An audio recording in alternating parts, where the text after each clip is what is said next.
Pelaksana tugas atau PLT Bupati Bogor Iwan Setiawan menegaskan program 1 miliar 1 desa atau Samisade harus tetap berjalan dan dirinya tidak memiliki keraguan dalam melanjutkan program yang digagas Bupati Nonaktif Ade Yasin tersebut. Karena banyak membantu keuangan desa dalam membangun desa di berbagai sektor. Seperti halnya yang telah dilakukan pemerintah Desa Gunung Putri, Kecamatan Gunung Putri, Kabupaten Bogor. Yang telah membangun desa digital yang dilengkapi CCTV di seluruh lingkungan desa tersebut. Yang mampu mendorong keuangan desa secara mandiri hingga dapat membangun desa di berbagai sektor.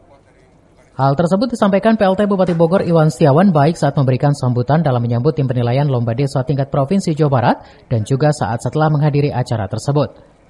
Hal tersebut demi kemajuan dan pemerataan pembangunan di seluruh wilayah di Kabupaten Bogor. Kita support dengan Samisade ini, saya bilang jangan kaku. Samisade itu bukan hanya infrastruktur ya. Ada beberapa item yang boleh. Mungkin kami tambah ke depan juga tambah dimodifikasi itu yang namanya peraturan bupati. Kenapa?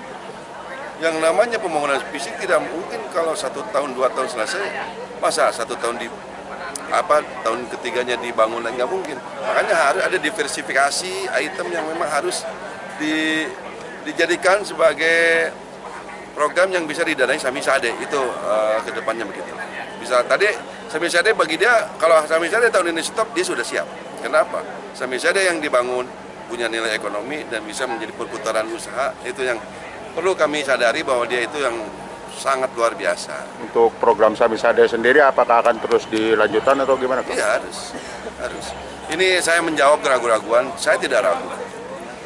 Yang ragu itu yang ragu-ragu gitu ya, yang ragu-ragu ke kita lah.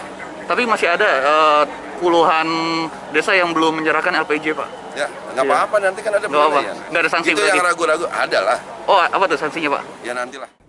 Dari Gunung Putri, Kabupaten Bogor, Edi Junaidi melaporkan.